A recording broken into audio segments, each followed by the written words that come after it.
Follow the money. That's what I always say. You always follow the money. Yeah. This is Follow the Money with Mitch Moss and Paulie Howard on VSiN.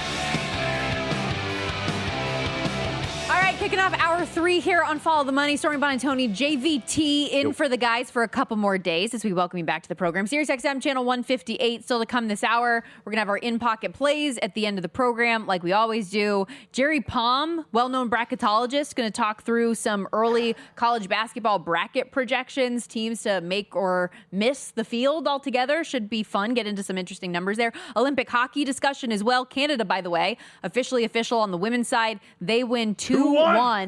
So do not cover as a 4.5 puck line favorite. You laid the 3.5. Apologies. Ended the hot streak. It happens to us all, to the best of us. No, I thought I was going to win forever. Okay. I thought I was going to remain undefeated on in-game wagers for that would have been it. That would have been possible because I would not have live bet Olympic women's hockey for another 4 years. So, I kept think that going. I exited out of it. No, I didn't. I have it here. Okay. Andrea Brandley, the I know her well. Swiss goaltender. Unreal looking at some of her numbers. So she has 44 saves on 46 shots in that game after a 40-save shutout that she had in the quarterfinals, a 98 save percentage. Unreal. So you just got caught, and we know that this happens in hockey, as you call it a stupid sport sometimes, in the best way at times, yes, in a lovingly way. But that you can just, sometimes a goalie gets hot, and there's nothing you can do about it. And they were shooting their asses off. Couldn't do it. Did you grab my ass? See, you do love it. You can quote it. You can quote Night of the Roxbury and everything. Yeah. Shout out Kelly Bidlin for chiming in the chat, by the way, says we're great. We should have our own show. 3 hours is a little much for you. For me, not typically. It's just the time of year that we're at on the calendar right now in particular. I love this time of year. I think it's actually, I don't want to get into the minutia of it, but I will just say I think this is a very good challenge for media members and hosts to get out of their comfort zone. Here's an idea, and I'm not saying you do this. I'm just saying, here's an idea. I'm already upset. Pay attention to other sports during football season so that at this time of year you can actually do your job. So I was going to say, excuse you, sir. I'm just saying, that's not you. I think we do a good job. No, I was going to say, how pumped have I been, though, about all of the Olympic coverage that we've had, though, truly. I think this is awesome. On the men's side, it's the first time that we've had NHLers in it in more than a decade. On the women's side, it's just been fun hockey, and now we have a collision course, can you, while I'm talking. Love a good collision course. Can you pull up the odds for the gold medal game now that it is cemented that we have Team USA versus Team Canada? I'm doing this because I want to, not because you told me to. Also, we were talking about some Olympic curling on Friday, and you were asking about the sweeping, if that slows down or speeds. Right, it melts the ice and slows it down, correct? Speeds them up. It melts the pellets and speeds it up. Okay, so it's the opposite. Yeah, so it's like as the stone is slowing down, you're scrubbing to try to keep it going. Okay, got it. Direct it and then keep it moving. You want men's gold medal odds? Is that what you asked for? No. Women's. Excuse me. Sorry. I want to know the women's gold medal game, Canada versus Team USA. Oh, you want the odds for the gold medal game? Correct. Gotcha. Yes, that's the one. Give me a second, man. Takes me. Load it up. Well, also, speaking of scrubbing and sweeping, maybe here, I can look this up while you can tell this story. Not coming up. Because I don't think they have anything up yet. You apparently were at the grocery store this morning and someone tried to sell you a cleaning item. Thanks for paying attention to my story. Yeah, I got accosted by somebody last night outside of the grocery store. Them's is fighting words. I would say it was accosted. I walked up to the grocery store, by the way, to grab apples and peanut butter, because that's a very good combo. And I agreed. There was a man that was standing outside of the grocery store with a vacuum cleaner in a shopping cart. The vacuum cleaner was not boxed. It was a vacuum cleaner. Very much so I could see that it had been used, because there was a lot of dust and stuff in the chamber, as you can tell. It's been used. And this dude makes eye contact with me. He goes, "Hey, dude, you know what this is? It's a Dyson." And I said, "Okay. Yes, I can see that. Yes, it's a Dyson." He goes, "You want to sit? It's $25. You want it?" And I'm like, "No, I don't want the Dyson. I'm sorry. It's okay." He goes, "Why? Is it because it's so cheap?" And he's kind of getting angry at me because I don't want to buy this weird Dyson that's been used and it's just in his shopping cart. And I looked at him. I said, "No, it's because I have one." And I walked into the store. When I left, he was getting in a car and putting the Dyson back in the car, and they were driving off somewhere. So he's just going around to grocery stores trying to hawk this used thing. I don't understand just ask me for $25. I wouldn't have given it to you, but I'm not going to buy the vacuum. Are you the only one that he approached? That's the other part. Yes. There was 3 other people that walked up, but it was me for some reason. He was like, "Sucker." That guy's going to buy this vacuum. Is going to buy this used vacuum for me. I can see it. I just like how he referenced it. You got this Dyson. You know what that is? Like, yes, I know what a Dyson is. We do actually have the odds, though, up for this Canada-USA game. Unfortunately, though, this is not what I wanted to have happen. So we were hoping that the gold medal game between Canada and Team USA would be a better price than what it was for USA to win gold. Previously, they were like minus 320. They're a $4 favorite against Canada for the game. Total 5.5, minus 135 on the under, plus 110 to the over. What were they the first game? I don't remember off the top of my head. I'll go back and look. The only reason I ask is obviously there's a change. Canada's healthier, so I'm curious. Yes, what the difference is. But yeah, and that's what I was going to say. It was significant. They were laying, but it was the same puck line. Like the juice was not as heavy as this one was, I don't think, on the 1.5. I think I laid like minus 130 on the 1.5 puck line. It's minus 150 anyways, all of that to say. Team Canada plus 125, getting the goal and a half on the puck line. And we're seeing Team USA already getting bet. I'm looking at least at the live odds on BetMGM right now, where they're out to minus 450 almost instantly. I would play that Team USA minus 1.5. Okay. I think I'm going to. I'm going to shop around, though, see if I can find better prices other than this one that I see live. That's it. We'll get into more Olympic hockey a little bit later on. I do want to make sure we touch on this hour once again because we're going to have Jerry Palm on to talk through the bracketology of it all, but we do have a couple really big games coming up tonight as standalones, one of them being a game. And I didn't really get your answer to this. I think tonight, Houston and Iowa State could be one of the best games of the year. Like, if these two really play to the peak of their powers, could we not have an awesome basketball game tonight? Oh, yeah, of course. I mean, I don't think anybody would disagree with that. These are two of the best teams in the country. So this should be a very, very good game in terms of entertainment and quality. I do wonder what Iowa State's offense looks like in the half court against such a good Houston defense, especially in this backcourt defensively for Houston. They're very good at the point of attack. So I'm going to be curious to see how that looks. But, no, this should be, in general, I don't think anybody's going, I'm not watching this. Like, no, this should be a fantastic game tonight. I was interested hearing from Brian that he said he's going to see where this line ends up moving. And I know we had the discussion too, curious to see where this ultimately closes, but that he had the lean toward Iowa State, especially since we were both kind of leaning Houston. He did, however, was very adamant about the side in Syracuse being the right one, taking the 20.5 points at Duke. Yeah. I mean, that to me, it seems a little high. I mean, some of the projections are a little bit higher in terms of Duke right now in some spots. 20.5 point favorite. Some of the projection you can find out there more in the range of like 19, 18.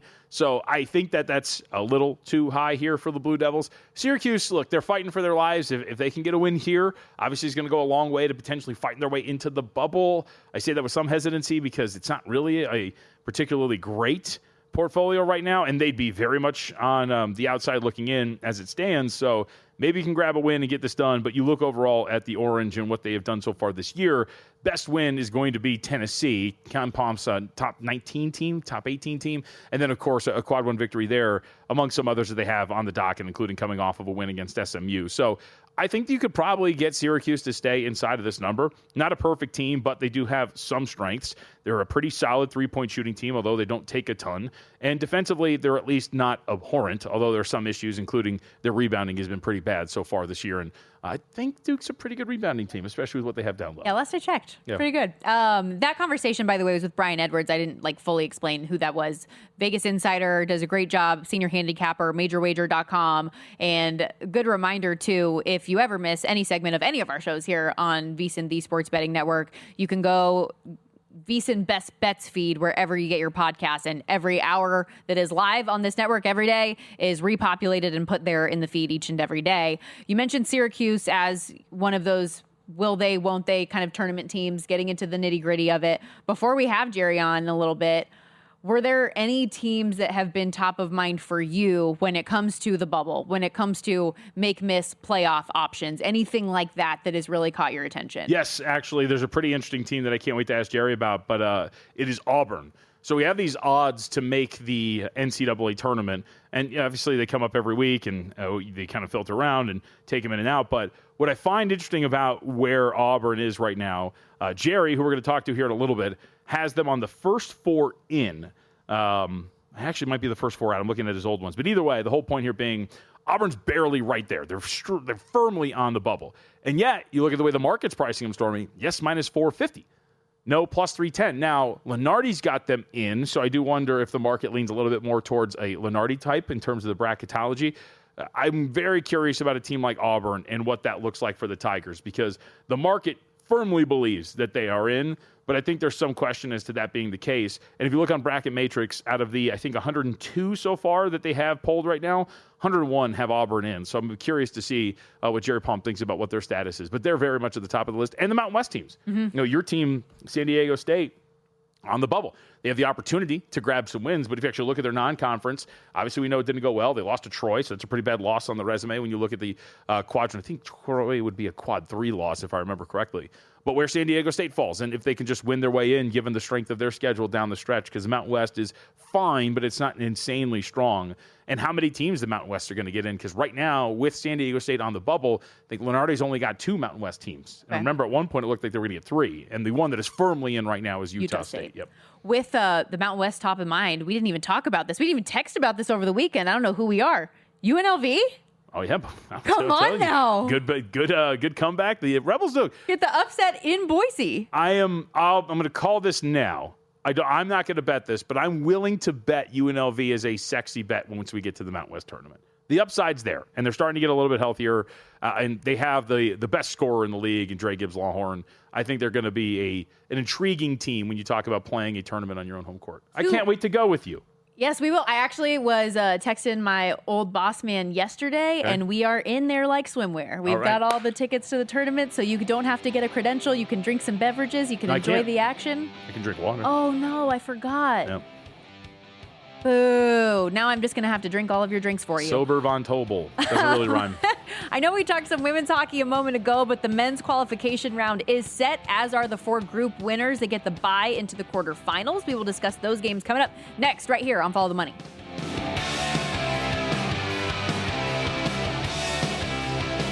So you're listening to this podcast because you want an edge. But what if I told you you're only halfway there? You've got the mindset. Now it's time to get the toolkit to match. Here's the thing. Pro bettors spend thousands on data and tools, but what they don't want you to know is you can get the same edge for a fraction of the cost with VSiN Pro. With VSiN Pro, you get access to expert picks, public betting data, prop projections, powerful tools, analytics, and more. Tap the link in the description and see why thousands of bettors are already using VSiN Pro to cash more bets.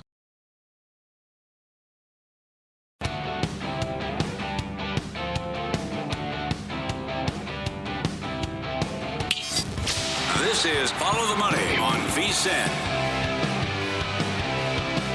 We told you about the Caleb Wilson injury for North Carolina last Friday, and a couple more significant injuries in college hoops. They are piling up over the weekend for nationally ranked programs. Stormy Buonantony, Jonathan Von Tobel with you back here on Follow the Money.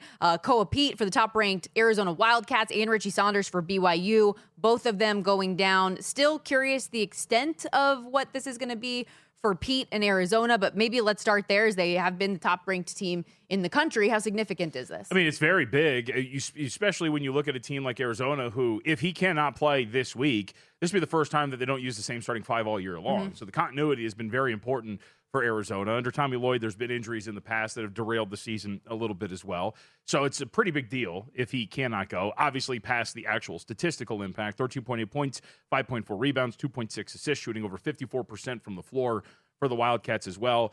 Via our friends over at CBB Analytics, a plus 10.8 net differential. So in other words, he improves their net rating by 10.8 points every 100 possessions out there on the floor. He's a massive force for Arizona, and especially, I mean, it comes at the worst time, right? Yeah. Because now you're starting to slide a little bit here. And you have people questioning, like, well, I'm going to sign this team stinks. And like, look, it's hard to go undefeated. It's a very difficult conference as well. I think that there's a little bit more at play here. But either way, this comes at the worst time. Remember, another player missed with illness this last game as well. So all of a sudden, you could be down 2 guys when you're looking at a team that was nearly perfect from a health standpoint all throughout the year. Yeah, and this injury aside was something that we were talking about with Arizona regardless, just due to the point of the schedule that they're at right now in Big 12 play. They lose that game to Kansas. They obviously lose as a big favorite to Texas Tech. And now you have number 23 BYU up on deck, which we'll talk about them in a moment with an injury of their own that's impactful for a team that has already been, I think it's fair to say, struggling for a team that we wanted to buy in on and just haven't been able to. Then they've got at Houston Saturday, at Baylor, against Kansas again, and Iowa State to round out their next 5 games. This is a very tough portion of the Arizona Wildcat schedule. Yeah, 100%. Now, I think they're good enough that they're going to be able to overcome it. There is, and I guess they were for a while a perfect team, but they are not a perfect team. One of the things I think you would like to see, they are 363rd in the country in three-point attempt rate. I think you'd like to take a few more three-point attempts. they're floating around 35, 36% from beyond the arc. So the fact that you don't take a ton and you're floating around a pretty average mark from beyond the arc for a college team, those are things that I think kind of bother you as well for this group. But they're just so good in transition, Stormy. They're so good on defense. They're going to be able to win some games here in the NCAA tournament. I think we tend to think the sky is falling for the most part when these teams start to take a couple of hits. And you alluded to it. I mean, the schedule is tough, but it's like two teams that desperately need to stop us. BYU's not on a skid, but to kind of get right. Yeah. And they will meet each other on Wednesday. Well, let's go there because Richie Saunders tore his ACL like 45 seconds into the game. It was right away. He's been having a career year, averaging highs in points, rebounds, assists, and steals, shooting 37.6% from three. And he is another key cog to everything that they try to do offensively. Yeah. I mean, he's pretty important here when you're talking about what Saunders brings to the table. Go ahead. I guess like just not just that, but like how much now with his absence is that going to put pressure on AJ DeBonta and Wright? And like, what does this look like now? The way that I look at it is it's not even so much because it will put more. You got to take some more shots around. You got to spread those out. He's averaging 18 points, shooting over 48% from essentially 50% from the floor and 37% from three. My real question is, this has been a team that has really struggled on defense over the last 10 games. And it's not like Saunders is some shutdown defender from what I have seen, but he is a good offensive player. And if you're going to play bad offense or you're going to play bad defense, you need to at least supplement it with some sort of high-end offense. And so now, if you're going to continue to play some very subpar defense, and now your offense is going to take a hit, that's where I think you start to really worry here. Over the last 10 games for BYU, they're 5-5 straight up. They're 1-9 against the spread. Their defensive rating has been 120.6. That ranks in the 11th percentile. These numbers, again, courtesy of our friends over at CBB Analytics. Check them out at cbbanalytics.com. Like, this has been a brutal stretch for BYU on defense. So now, all of a sudden, if you're going to continue down that path, but also your offense takes a hit, I think that's what you're really worried about, because I think we've seen now, especially since we've gotten into conference play, I think this team is somewhat limited defensively. Yeah. There have been so many times where I have like, okay, BYU is going to stop the bleeding. This is a good number for them to be able to get a cover, get off the mat. Nope, haven't been able to do it.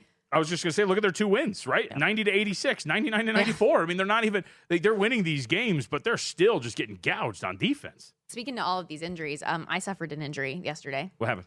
I was at an arcade. Okay. And I was playing that game where you throw the ball at the little like clown heads and they like fall down. I think I like pulled or strained something in my bicep. By throwing little red balls at the clowns in the arcade? Yes, because then I tried to play skee ball after that, and my arm was just, you pick up the little skee ball, and it was so heavy. I was like, something's really wrong with me. The skee ball was heavy. You know what's funny? Not to carry, I'm not doing this on purpose, I swear to God. So I suffered an injury over the weekend as well, and I thought it was embarrassing until you just told me that What was your story. injury? What happened? I tweaked my back deadlifting. Well, that's not embarrassing. That happens Because to a lot of people. Yeah, but a back injury is like an old man thing. You know what I mean? I'm worried if I actually did really injure this thing, that my two most significant injuries of my adult life have been tearing my meniscus from standing up from the floor and then potentially a bicep injury from throwing a small ball at clowns. There's no way. You still hope are not. Feeling something? I put like a heating pad on it last night and everything before I went to bed. I think the lesson here is that you might need a little bit more physical activity in your life. Okay, thanks for that. Well, now that football season's over, I think I'll heavy. I should do more, but now I don't want to lift any weights because I'm in pain. I try to lift up my water bottle, and it's like even this is doesn't feel good. That's I'm fascinated by that. We do have on that note a big Monday in college basketball today. I know we're going to talk more about like teams on the bubble and all of that. We'll get into bracketology throughout the course of the day, but 3 of the top 6 teams in the country are playing today. The big one, which could be one of the best games of the year, potentially, Houston and Iowa State going head to head, number 2 v number 6. Cyclones lost that weird game at TCU, but likely a look ahead spot to the game that was Saturday against Kansas, a game they win 74-56. Iowa State, meanwhile, winners in 6 of their last 7, covered in 5 of those. Short spread with 2 really good teams. What do you make of it? I mean, I lean toward Houston here a little bit. I mean, here's the thing, and I espoused this when we talked about the Kansas game, but ultimately Iowa State ended up getting there and really just beating the tar out of them. But when we have seen Iowa State at its weakest points, it's been when its offense has been forced to slow down, when it plays a little bit more half-court centric. Obviously, you look at the 3 losses, and the common thread there is averaging less than a point per possession in those contests. And that, to me, is something that can happen here when you take on Houston. But Iowa State is very good, and you do wonder if they're going to play their game, how would it be? Well, they're going to force a bunch of turnovers. Problem is, Houston is second best in the country in offensive turnover rate. So they're not really, at least you would think, not going to force a ton of turnovers here because Houston does take care of the ball very well. I think maybe what gets Houston potentially, they are very much a jump shooting team. They rank 364th in the country in average two-point attempt distance. They rank 357th in the country in free throw rate. They don't get to the rim. They don't get to the line. And so in some of these games where you're going to have maybe some disjointed performances, I think maybe that's what could get you in a road environment potentially. But I trust Houston a lot defensively. The only thing that concerns me about Houston is the lack of being really tested the last handful of weeks, with the exception of a BYU team that we just said has played subpar to this point. And then your game. That was like a month ago. What's Texas mine? Tech. Oh, yeah. Well, that's the one game that they've lost since November, essentially, is that game at Texas Tech in Lubbock. You were stuck there for a month. I was stuck there for a have not, trust me, we'll never forget that glorious long weekend that I spent in Lubbock, Texas. That said, you're much more analytical, and I found myself having to bring numbers to support a lot of my arguments with you. But I'm much more of a vibes player, and the vibes are just telling me Houston +3 feels good, and I like a money line sprinkle. I have a good feeling about Houston. Can't wait for them to crash and burn now that I said it. But you mentioned their defense. I mean, both of these teams are top 5-6 in defensive rating in the country, which leads to another argument that you might want to get to. It is a lower total game, 134.5. But I was just looking through recent games for these guys. Total in Houston's games falling under the total in 5-3, 10 in 5 straight, and 10 of the last 13. Iowa State, 3 straight unders. 9 of their last 13 have also gone under. These have both been very defensive-minded under teams in recent history. Yeah. I also think to the point of this matchup, too, Houston's got the ball handlers to, I think, really help with some of the pressure that they're going to face to not turn the ball over as much, as I think it's why they rank so well in terms of turnover rate on offense. So I would agree. I mean, I think that this play tonight here for Houston, we'll see what the market wants to do with it as we get closer to tip-off. I think that'll be the other interesting question is where does it ultimately get played? But saw this open some spots 1.5, 2.5. It's 3 here at Circa, so maybe that'll be the point where it stops. But it got to 3 and hasn't really moved since. Also, Duke in action today, number 3 ranked team in the country, hosting Syracuse. Big spread here, 20.5, total 144.5. Duke's only losses in the season at UNC a couple of weeks ago at the buzzer, and a 1-point loss on a neutral to Texas Tech back in December. They have been very good. Coming off the win against Clemson, never really in doubt, but could this be a look-ahead spot for the Blue Devils? I think that's the one thing that you look at with the scheduling spot against a team where you're such a big favorite, knowing you've got Michigan on deck. Yeah, and then Syracuse maybe trying to claw their way into the bubble watch here potentially. You get a win over Cal in double overtime. You beat SMU. If you could pull this off, obviously it's a quad 1 win for you that'll do very well toward the resume, but I would doubt it. 20.5, though, does seem like a relatively big number considering where some of the projections are at. All right, on that note, we got to take a quick timeout here. When we come back, are we still 2-0 right now for your Canadian women? We are. All right, so we're going to sweat out JVT's laying 3.5 goals in that game. Another with power play for the Swiss. About a period and a quarter left to go. When we come back, we are going to get into some hockey. Excited to have Sarah Sivian join the program. Been covering the NHL for a long time. Very dialed in on everything that is going on in Milan right now. So don't go anywhere. More Follow the Money on VSiN, the Sports Betting Network, next.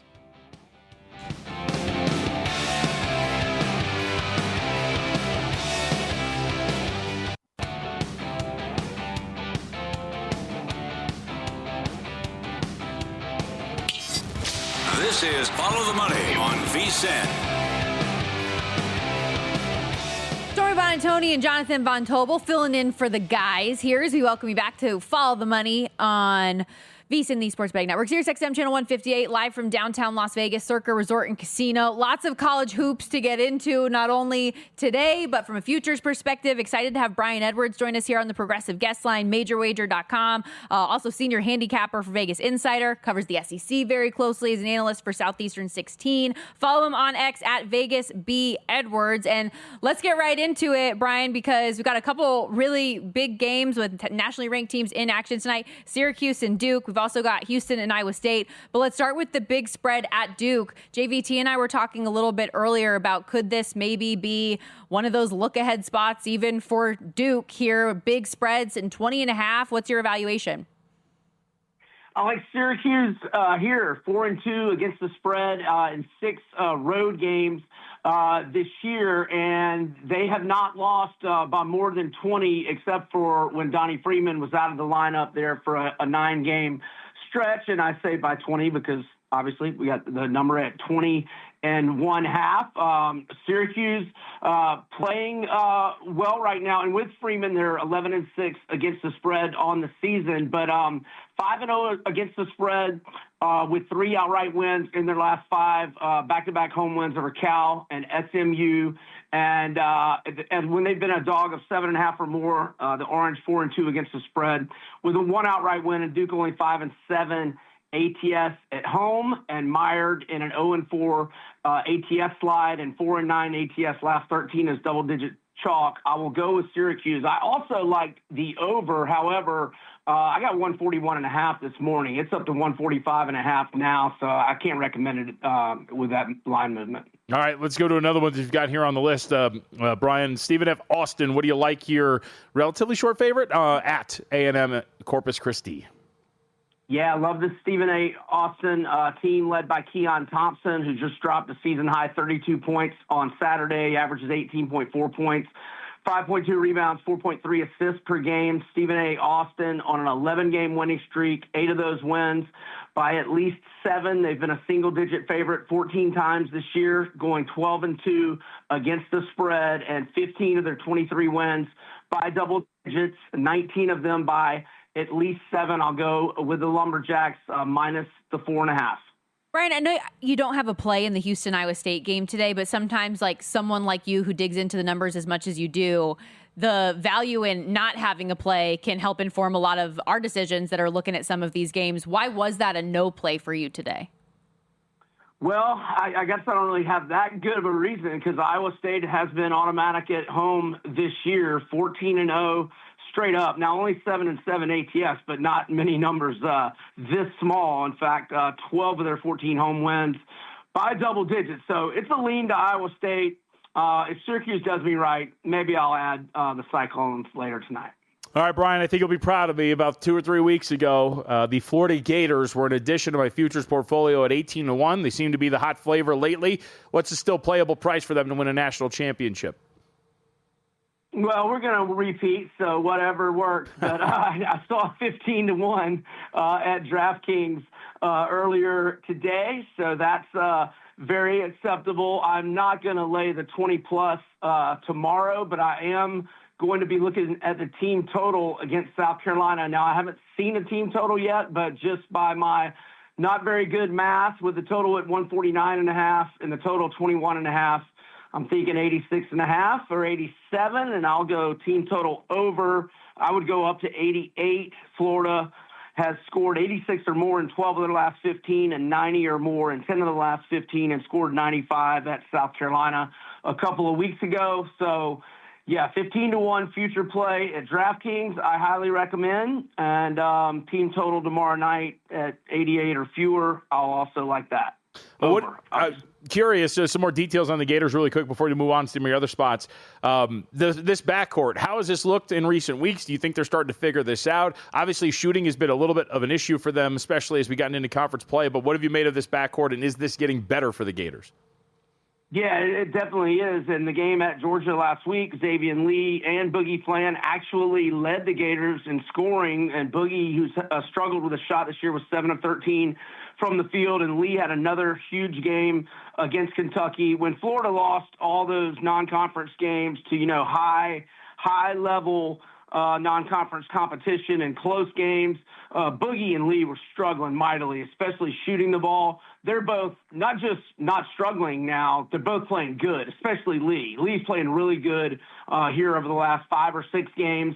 And, I got Florida at number 1 in my power rankings. People can call me a homer all they want, but who's going to go against Florida in a pick'em game on a neutral court? Please tell me who you're taking. I would wonder who. Stormy, Xavier Lee shooting 27% from 3 for the season, but 7 of 16 in his last 2 games. So might be figuring it out from beyond the arc. All right. Brian Edwards joining us here on the Progressive Guest Line, MajorWager.com, Vegas Insider. We have talked a lot about this Miami of Ohio team throughout the course of the year. I don't know many people that had on their bingo card that they would be the last undefeated team remaining in college basketball, yet here we are. They're a 3.5-point favorite at UMass coming up tomorrow. Why was that a game that caught your attention? Yeah, I'm leaning hard to UMass here, and I'll probably be playing it, but I kind of want to be patient. I'm hoping maybe the line will go north of 3.5. But UMass led outright at Miami of Ohio for more than 30 minutes when they easily covered a couple of weeks ago. And UMass has been an underdog 10 times this season, 8-2 against the spread with 4 outright wins. And of those 6 outright losses as an underdog, 4 of them were by 10 combined points. So I think UMass, Frank Martin's got a good shot at handing Miami of Ohio first loss tomorrow. All right. Would love it. It's not that I don't like this Miami, Ohio team. It's just, it's like the Breaking Bad thing. Can't keep getting away with it, You've been looking for spots actively to fade them. We've had some success playing against them, but we haven't gotten that win, so we'll see if we can get it here. All right, let's go to the Big East, Brian. Villanova and Xavier, what do you got here? Look aheads for today. We're looking at 5.5 in favor of Villanova, some 4.5s as well. Totals 149.5 or 150.5. I'm going to go over 149.5, 19-4 run for Xavier to the over in its last 23 games. The last 9, I won't bore you with all the combined scores, but a lot of them have been into the 160s, 70s, and 80s. And their games this year are averaging combined scores of 156.3, and the over is also on a 10-2 run for Nova, albeit at some lower totals compared to Xavier, but I like it over anyway. Let's go back, Brian, to your beloved SEC coming up tomorrow. Texas hosting LSU, and I know the Tigers have had a rough go of it down the stretch here. Texas laying 9.5. Total right now, I'm seeing 155.5. What's your approach? Yeah, I like Texas here. 4-game winning streak, 8-2 against the spread in their last 10 contests. They're 11-3 straight up at home. They've won by double-digit margins in 10 of those 11 home wins. LSU, we'll know on the injury report tonight, but probably going to be without their second leading scorer, Max McKinnon, who missed the game Saturday at Tennessee. They played pretty tough against Tennessee on Saturday. But look, this team has been getting smashed in their games here recently. 3 losses in a row by double digits. 6 of their last 7 contests they've lost, and 5 of those by double-digit margins. I like how the Longhorns are playing. I'll lay the 9.5 with Texas. All right, let's go to the Big Ten. What has gotten into the Badgers? I mean, they got some impressive pelts on the wall right now, and now they have to go and take on Ohio State after a big win. What do we make of Wisconsin's spot here coming up tomorrow?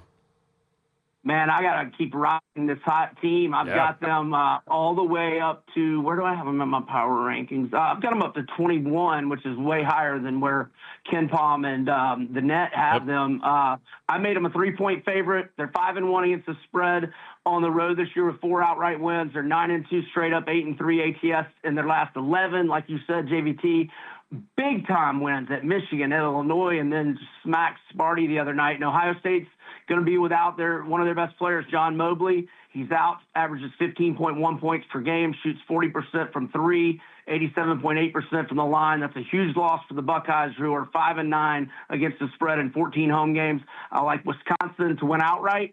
Might be able to get them as a short dog. Wisconsin, a team you think can make a little noise come tournament time?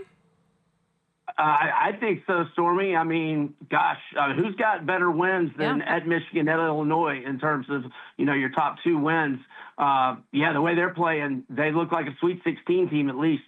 Brian, awesome stuff. Thank you so much for the time. We appreciate it. Good luck with the plays. Thanks, y'all. Have a good one. Thanks, bud.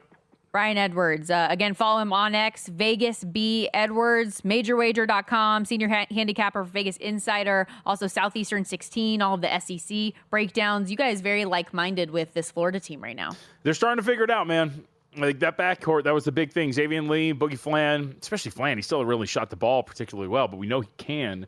And so if you start to get that together, which it seems to be the case, we already know what that front court is, and they're going to be a very, very dangerous team. So let's go Gators. Like we mentioned, we talked about that 2-3 weeks ago, 18-1, and market's really starting to move and shrink on the Gators here, and rightfully so. I'm excited to continue the basketball talk a little bit later on in the college game when we have Jerry Palm on to talk through some of the bracketology, because it is like SEC, how many teams are they going to get in? The Big 10, the Big 12, it should be a pretty fun tournament when we get there. That said, we got to step aside. More action coming up here on Follow the Money next. VSiN, the Sports Betting Network.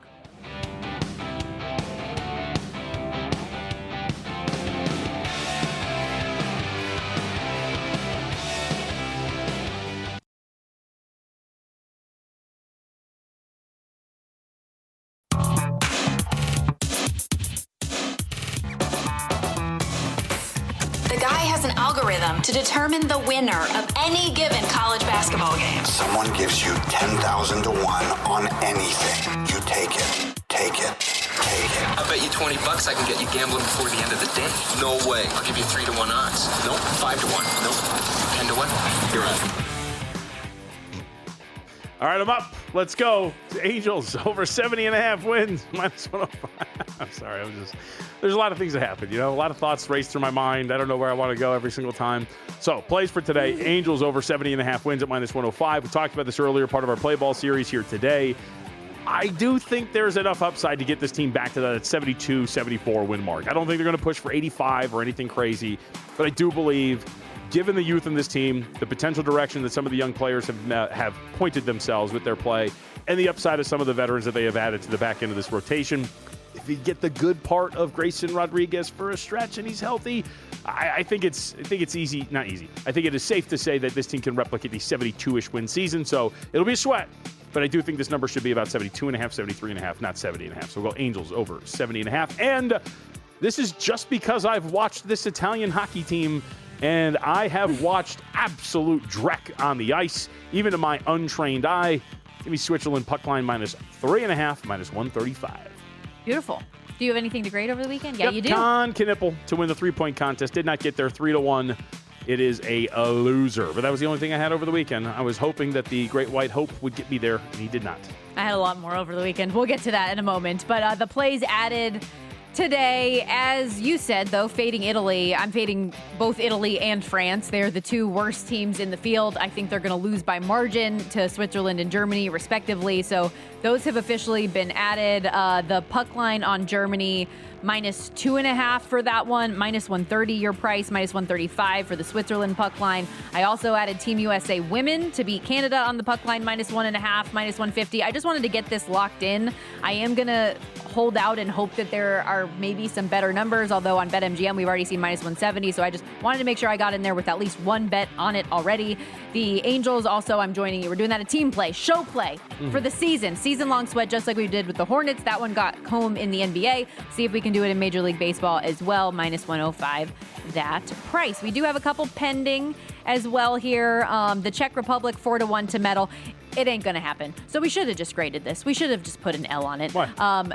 They should beat Denmark in the qualification round, although I'm not sure. They've been the biggest disappointment for me of this entire tournament to this point. Okay. And then, even if they do win, they are going to meet a juggernaut and get bludgeoned by Canada. You don't know that. I believe. Oh, I know for a fact. So chalk that up as an L. Meanwhile, Canada to win gold in men's hockey. We added that on Friday at plus 114. I'm feeling good about it. It's minus 140 right now. And in a moment, actually, we will talk about a potential other way to bet on Canada to win it all at a better price. So we can have that discussion in a moment. Let's grade everything from the weekend. So our Rasmus Dahlin points prop finally got there. He got over the 4.5 just in the preliminary round. So that was a beautiful thing to see. Finland, meanwhile, in Group B. I already told you my stupidity leading to the bad beat on that one where they beat up on Italy 11-0 in that final game. I'm like, oh yeah, we're cruising. We're going to somehow come back and win this bet because of goal differential. Rongo Bongo, sister. It was the goal differential for the teams that were in the three-way tie, and so the Italian game didn't count, and it crushed my soul. Russell Henley, top 10 doesn't get there, but the top 20 at least does, so we count that as a dub. Victor Hovland was too busy throwing his umbrella at his golf ball in a tree to get us a top 20, so that was a loss. However, shout out both of the soccer plays that we ended up getting. Both Inter versus Juventus and Coventry and Middlesbrough go over the 2.5 respective goals in that. So a pair of dubs on the pitch for soccer. College basketball, not so much. Those plays on Friday. St. Louis team total was 39. We took the over 42.5. That didn't get there against Loyola Chicago. Michigan State obviously got crushed by Wisconsin. So that's an L there as well. But it's nice that, shout out Steve Wiss, once again, the meat man, for coming in the clutch with the soccer plays. Those were his two favorites of the day, were the over goals. He thought we were going to get a lot of them. Over 2.5 for both, and they got 4 and 5 goals respectively in each of those two games. Reminder, the sharp plays as we talk about basketball and all of this, where bettors find their edge this time of year. Dozens of games a night in college hoops, constant live movement, and an opportunity for those who know where to look. You're not going to beat billion-dollar sportsbooks or full-time sharps on your own, but with Sharp Plays, you don't have to. Powered by advanced AI, connected to insider sources, the Sharp Plays delivers sharp action, key numbers, market shifts, and more, all before the public catches up. You get free daily reports, real-time alerts, public logs, and transparent results all since 2011. They've been backing it up. Sharpplays.com, trusted by the pros, monitored by the books. Own the boards this college basketball season at sharpplays.com. So I mentioned another way that you can potentially bet on Team Canada. And this was something I heard our own Jonathan Davis bring up a little bit earlier today on VSiN. He joined Dave Ross and Mark Malusis and the VSiN by the Books crew today. And was Did you pull the clip? I hate you so much. Can't we just have a conversation without you being you for 5 seconds?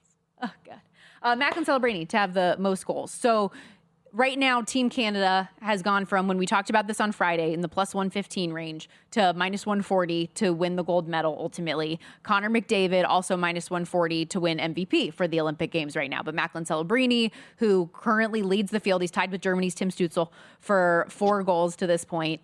And he's only going to have more and more opportunity. How many times have we talked about the line combos for Team Canada and just what they've been able to put together to score? Times. We have. I know that you're being funny and you're like, well, no, making because fun of me and being rude, but we have. That is actually a compliment to you. I have not said anything about the line combos for Canada. You have. So, yes, I'm going to be sarcastic there because I am actually giving you the compliment. I did not say anything about Canada's line combos. It has been all you. I have just been betting stuff in-game and saying, hey, that's a lot of shots. Let's play that team. And that's literally been my whole strategy this whole time. Well, he is still, and granted, it's not the 20-1 price that he was available at pre-tournament, but to lead the field in goals scored, plus 275. And like that just could be an alternate angle. If he continues to drive offense and make the most of the line pairings that he's had, I think there's great opportunity for him just to continue to add to this goal scoring number. So plus 275, I think could be a worthwhile angle if you're looking to buy in on Team Canada. And shout out our own Jonathan Davis for that one. All right. I like it. Dope. I mean, look at some of the way that these numbers. So Celebrini 2 for MVP. I don't think that's going to, I mean, Connor McDavid is. How is it decided in the Olympics? It's not. I don't think it's just point scoring, but it's like no. I just mean, is it the tournament in its entirety going back to group play? Is it just the knockout stage? The entirety. Okay, it's the entirety of it. And like McDavid is about to break an Olympic record for most points in a single Olympic Games. So he's going to win it. And Olympic Games. Gotcha. Yes. Okay, yeah. So, he's already tied the Team Canada record for the most with 9. 11 is the record for a single games. He still has multiple games that he's going to play here if we expect Canada to do what we all expect them to do and is at least make the gold medal game. So he's going to get there. But Celebrini for MVP down from 22-1 to 12-1. Jack Eichel, if you think the Americans can get it done, he's a 20-1 shot. I just don't, though. And I'm curious your opinion because you've watched enough of these games now. I am of the belief, having watched as much of Team Canada now and knowing that the goaltending has stood up because that was the biggest question about them coming in. They are a wagon offensively. The goaltending has done its job. I don't think they can be beat at this point. But Team USA obviously has a ton of talent themselves, and you never know on any given day like who can beat somebody. So do you think that the Americans can contend with the Canadians? I mean, I think they can. My question would be, who'd be in goal in the gold medal game if it gets to that point? For US? For Canada. It'll be what's his face? Jordan Binnington. It would be Binnington still? Even though if you ask like most Canadians out there and fans of this team, they probably think they could, for as good as Team Canada has been, I think most Canadians say Logan Thompson would make them even better. Yeah. But Binnington has been good, and Binnington, at least in the eyes of John Cooper, who is their coach, has earned it. So my question would be for you, has Binnington been good, or has he been on the right side of variance in a game like hockey? And is the old Binnington maybe just kind of looming No, I think here? He's been good. Okay. Yeah. Well, I think Logan Thompson's better. I mean, I think then I would ask, do you think that carries over to the National Hockey League? Lord knows. I mean, his team is so bad, too. Yeah, that's a good point. Okay. So I mean, maybe he's you're got right. a lot more help on Team Canada than he does it in St. Louis. We'll bust out a hockey term here. Maybe a better blue line play in front of him. Yes, maybe actually does help a little bit, does it not? It should. Yeah. See, look at that. One would think, look at you go. But I didn't get the best number on Team Canada, but still at a plus money price on Friday. I'm very, very happy with that. I feel fairly confident that they are going to win it. And it's a nice emotional hedge for me, too, as an American, that I want to root for Team USA, and I will be cheering for them in the game. But if they lose, then I get some money out of it with Team Canada. So I'm happy with it. Are you going to play anything? What are you talking about? I have Switzerland on the puck line. No, I mean like futures-wise. Do you care about any of them? Are you going to play the women's game? No. I'm just saying we're game by game here, Stormathy. Okay. I have heard a number of people say they think that Team USA can get knocked out in the qualifications. I mean, sorry, in the not qualifications. Well, they're in the quarterfinals. What is it safe to say their bracket? It'll likely be Sweden. A little bit tougher. Yeah, so that's what I'm talking about. Like, you would think as a 2 seed that they would get a better draw, but instead they have most likely Sweden coming on that side, who I just don't know what to expect from them. And this is something that we can, I think is worthwhile to discuss again tomorrow, is I don't know what version of Sweden is going to come out, because the one that we have seen is not nearly playing to the capabilities of their talent. Sure. So if the one that we've seen so far is the one that Team USA is going to get, great, and they're going to move on and they're going to play in the gold medal game. But if they play one that is like capable of actually how good they are, they could be in trouble. That's it. That's a wrap for us today. We'll be back tomorrow, same time, same place. Keep it locked right here, though. VSiN Prime Time with our boys, Tim Murray and Will Hill, coming up next. Have a great day. Good luck with your bets.